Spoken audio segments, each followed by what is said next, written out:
अस्सलाम वालेकुम दोस्तों। बलूचिस्तान में होने वाला वाकया इंतहाई अफसोसनाक था। जैसे ये वाकये की वीडियो वायरल होती है तो सोशल मीडिया पे मुख्तलिफ कहानियाँ सुनने को मिलती हैं, जिनमें जो किरदारों का नाम शीतल और सरक भी सुनने को मिलता है, लेकिन उनका नाम बानो बीबी होता है और उस लड़के का नाम एहसानुल्लाह होता है।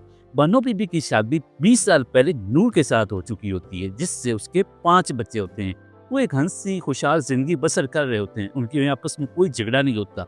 लेकिन 1.5 साल पहले बानो बीबी के पास आ जाता है एंड्रॉयड मोबाइल, जिसपे वो खेलती है गेम्स। और गेम्स खेलते हुए उसकी ऑनलाइन मुलाकात होती है एहसानुल्लाह के साथ, जो इसके इलाके का ही लड़का होता है। ये दोनों मिलकर गेम्स खेलते हैं, इनकी आपस में गपशप शुरू हो जाती है।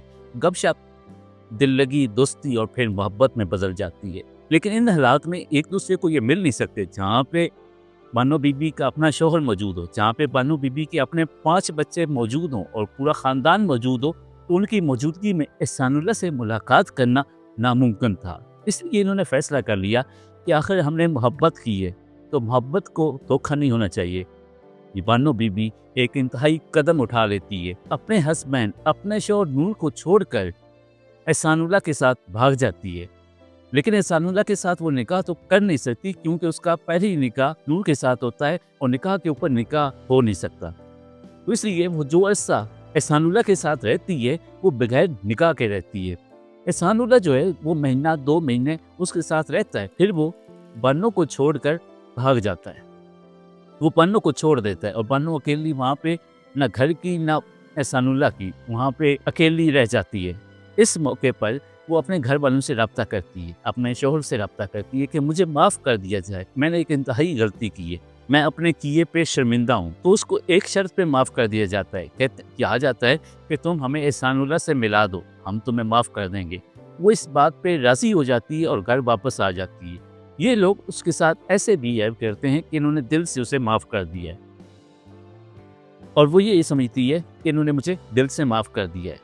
1 महीने बाद एहसानुल्लाह फिर बानो से रब्ता करता है कि मुझे आपसे एक बार फिर मुलाकात करनी है, आपसे मिलना है, और मुझे इस जगह पे आपका इंतज़ार कर रहूँगा, तुम वहाँ पे आ जाओ। बानो बीबी ये बात अपने घर वालों को बता देती है। घर वाले जो हैं वो उस लोकेशन पे चले जाते हैं जहाँ पे एहसानुल्लाह बैठकर बानो का इंतज़ार कर रहा होता है।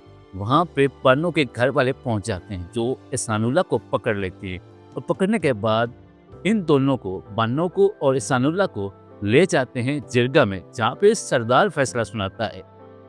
उनके यहाँ रवायत है कि जो भी इस तरह का इंतहाई कदम उठाते हैं, गलत कदम उठाते हैं, उनकी सज़ा का फैसला जिरगे में होता है और सरदार करते हैं। तो उस वक्त जो सरदार ने इनके बारे में फैसला किया, वो किया कि इनको मुकर्रर जगह पे ले जाकर गोली मार दी जाए। आमतौर पे जो वहाँ पे सज़ा मिलती है, उसमें इस तरह के इंतहाई कदम उठाने पर संसार किया जाता है, पत्थर मारे जाते हैं, और इतने मारे जाते हैं जब तक जान निकल न जाए। लेकिन इस बार सरदार ने यह फैसला किया कि इनको संसार नहीं, गोली मार दी जाए। तो यही वजह थी कि जब वो मकतल की तरफ बढ़ने लगती है बानो, वो ये कहती है कि सरदार ने ये हुक्म दिया था कि मुझे गोली मारनी है, मुझे उसका ये मतलब था कि मुझे पत्थर न मारे जाएं। लिहाजा उनको गोली मार दी जाती है और उसके साथ एहसानुल्लाह को भी मार दिया जाता है। 1.5 से 2 महीने इस वाक़े को हो चुके हैं, लेकिन वीडियो अब वायरल होती है। तो जैसे वीडियो वायरल होती है तो फिर पुलिस एक्शन लेने पे मजबूर होती है। इससे पहले पुलिस नींद बहुत आती है। तो ये थी असल हक़ाइक़ जो आपके सामने रखे हैं। मेरे चैनल को सब्सक्राइब ज़रूर कीजिएगा। अल्लाह हाफ़िज़।